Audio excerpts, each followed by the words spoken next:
Jim Giaccone.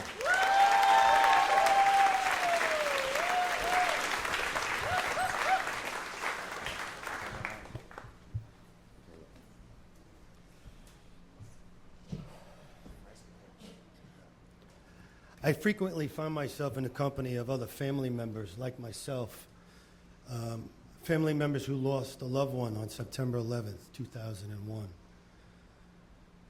You see, that morning, my big brother, Joe, went to work early. He worked on the 103rd floor of the North Tower for Cantor Fitzgerald. And at 8:46 in the morning, Joe disappeared into thin air.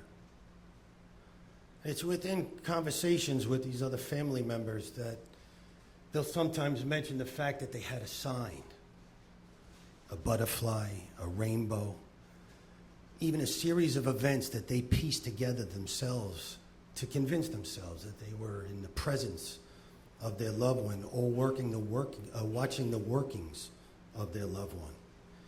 And I would always smile politely, nod my head in acknowledgement that they were speaking to me. But in my mind, honestly, I was rolling my eyes. I'm a very pragmatic, logical, methodical thinker. I need proof. Even within my plumbing profession, we think of a problem in a ladder pattern, and we don't reach for the next rung until we have the answer to the first.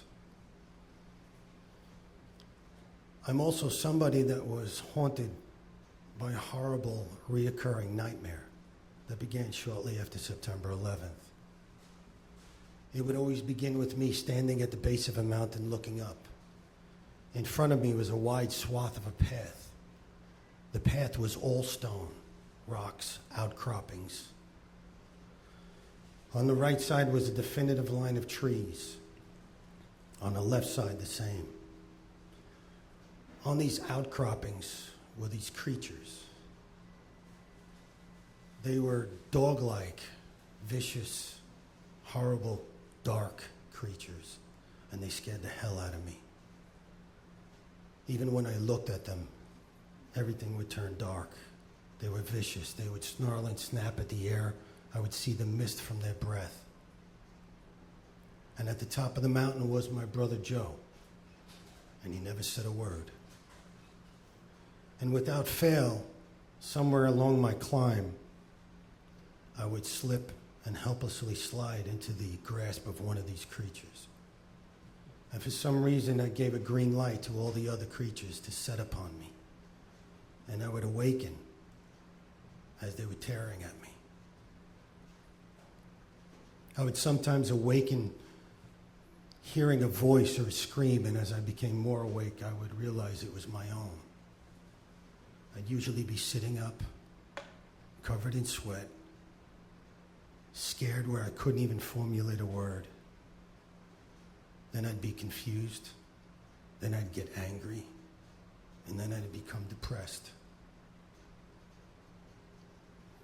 In 2006, I was approached by a group called Tuesday's Children. It's a group that was formed in the days after September 11th, and I'm very active with them. And they wanted to know if I was interested in going on a Colorado outward bound adventure with other family members. And I jumped at the chance. I was always an outdoors person, loved in nature. And that August, we all made our way to Leadsville, Colorado, the highest incorporated city in the nation, over 2 miles up into the air. And we spent the first 2 days getting acclimated to camp life, to each other, and especially the altitude. And on the third day, we packed up and we began our trek into the deep woods. And almost immediately, we came upon a river. And there was an older gentleman fly fishing. And even though I told him I had no fishing gear, he still insisted on giving me a fishing fly. And he said, "This will work in these waters." And I shrugged my shoulders and thanked him for his gift, and we continued our hike. And that hike was what I consider one of my life's beautiful moments. A beautiful moment to me is defined by when your brain is consciously aware of what you're doing or what you're seeing is in some inexplicable way extra special. And you will remember that It's as if your brain makes a wrinkle for that memory, and it'll never go away. And we continued hiking. It was after lunch, and we were hiking along a stream, and we came upon a huge log jam that made a natural bridge over the stream, and we used that to get ourselves and our gear over, and we climbed up a small embankment through a small clearing into the woods a short distance, and we set up another base camp. That was going to be our home for the next few days.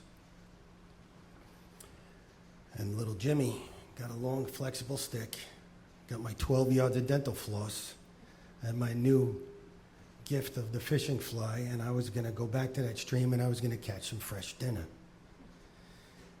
And when I came out of the woods into the clearing, now I was facing that log jam again. But from this vantage point, I could see what was beyond that log jam. It was a huge, steep mountain.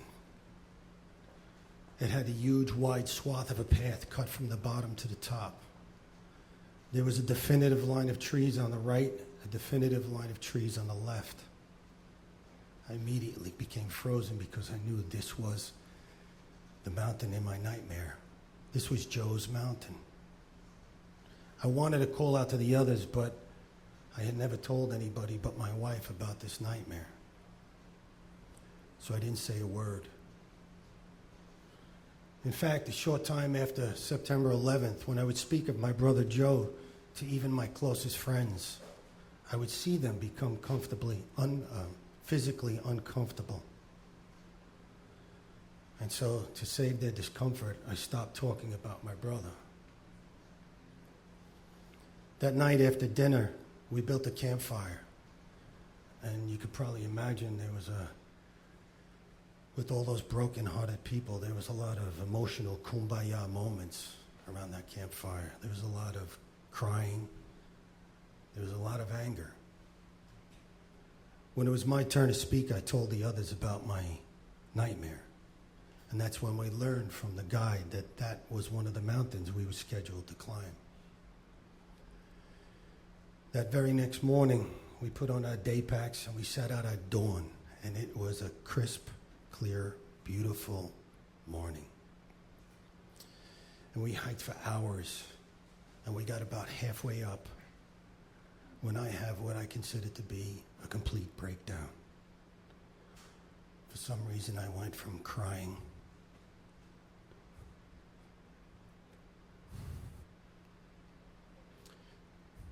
to wailing,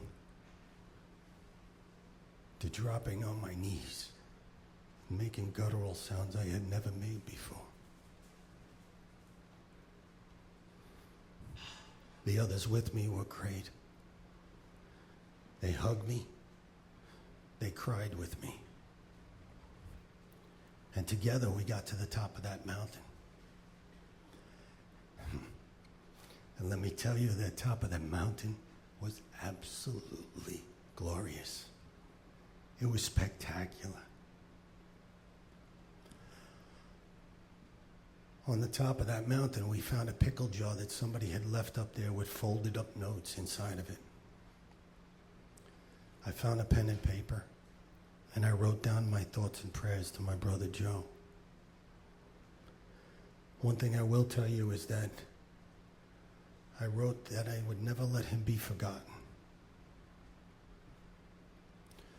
You know, reliving this nightmare for you, the nightmare that I was asleep for, and especially the one I was awake for, is uncomfortable.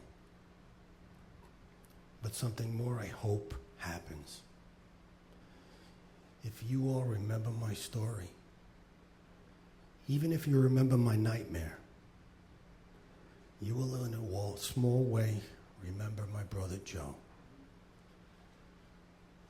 And maybe I'll create a little wrinkle in your brains tonight for Joseph M. Giaccone. And he will not have vanished into thin air. As you might have guessed, after that I never had that nightmare again. On that mountain that day, I found my proof. Thank you very much.